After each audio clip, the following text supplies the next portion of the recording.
जय मां पूर्ण। श्राद्ध क्या है? आजकल श्राद्ध चल रही है, आज उनके बारे में हम बात करें। श्राद्ध क्यों मनाया जाता है, किसके लिए मनाया जाता है?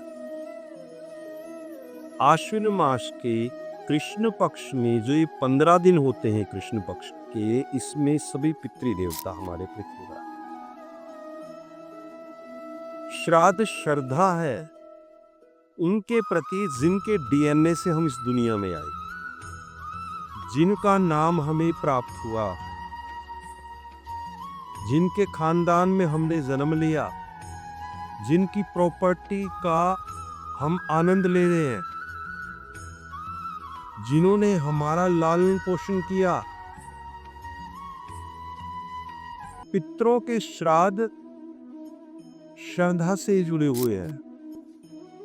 उस श्राद्ध करने का कोई फायदा नहीं अगर आपकी श्रद्धा नहीं है, और श्रद्धा से किया गया श्राद्ध हमेशा फलदायी। हमारे पास बहुत सारे लोग आते हैं, उनकी जन्म कुंडली को हम देखते हैं, हमें पता चलता है कि वो परेशान है, उनके व्यापार में बाधा है, कारोबार में दिक्कत आ रही है, परेशानी आ रही है, कोई भी कार्य करते हैं वो सफल नहीं होते। तो हम कुंडली का जब निरीक्षण कर दें कि सभी ग्रह तो ठीक बैठे हैं, लेकिन कुछ ग्रहों के योग से हमें पता चल रहा है कि इनके घर में पैतृक पीड़ा है, यानी कि पितरों का कोई ऋण है जो आप नहीं दे पाए। देखिए, ये तो होता है मित्रों कि जो ऋण माँ बाप ने लिया होता है तो बच्चे को ऋण उतारना पड़ता है, और पितृ ऋण से मुक्त होने के लिए ही इन श्राद्धों में श्राद्ध कर्म किया जाता है। तीर्थ पर कर्म कर सकते हैं। सबसे ज्यादा पुण्य तीर्थ पर जाकर पिंडदान करना, ब्राह्मणों को भोजन करना, गरीबों को भोजन करना, लाचारों को भोजन करवाना, उससे बड़ा पुण्य कुछ नहीं। हम कहते हैं हम तीर्थ पर नहीं जा सकते, हमने घर पर ही करना है। सारे संसार में 2 या 4% जाते हैं तीर्थ पर, लेकिन बाकी सब घरों में करते हैं। सब सनातनी अपने घरों में श्राद्ध को मनाते हैं। उस श्राद्ध को जो मनाना, बड़ी श्रद्धा से मनाना मित्रों। अपने पितरों को जल अर्पित करो और पितरों के निमित्त भोजन, ब्राह्मण मिल जाए उनको भोजन कराओ।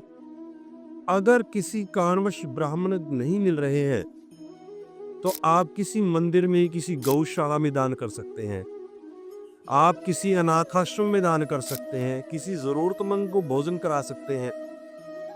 तो जब ये भोजन आप कराते हो, जो ये दान पुण्य करते हो, आपके पितृदेवता किसी भी योनि में कहीं पर भी हो उनको प्राप्त होता है। ये शास्त्रों का लेख है, ये गरुड़ पुराण जी में भी लिखा होगा है। कुछ लोग इसका उपहास करते हैं, कुछ लोग इस बात का उपहास करते हैं।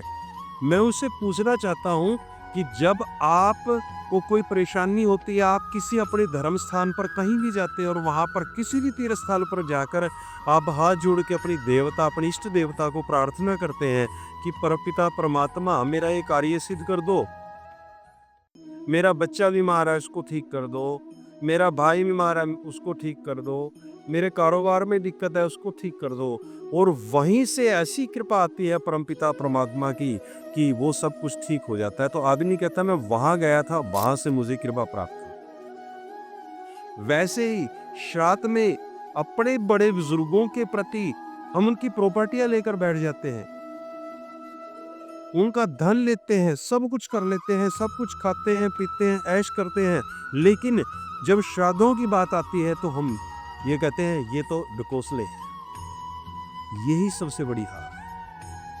अरे भाई, जिन्हों में सब कुछ आपको दिया है, उनका एक दिन आता है जिस दिन वो दुनिया से चले गए थे, उनके प्रति आपने श्रद्धा से कोई भोजन दान करना है, कुछ और दान करना है, कोई वस्त्र दान करना है। अरे कर दो भाई, इससे आपके कारोबार में वृद्धि होती है।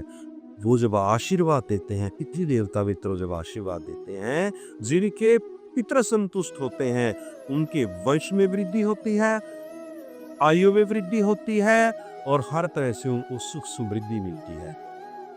इसलिए इस श्राद्ध पक्ष में पूर्ण रूप से श्रद्धा से, पूर्ण श्रद्धा से अपने पितरों को मनाओ, उनके पितृ ऋण से मुक्ति पाओ। श्रद्धा से कार्य करो। जय मां बम।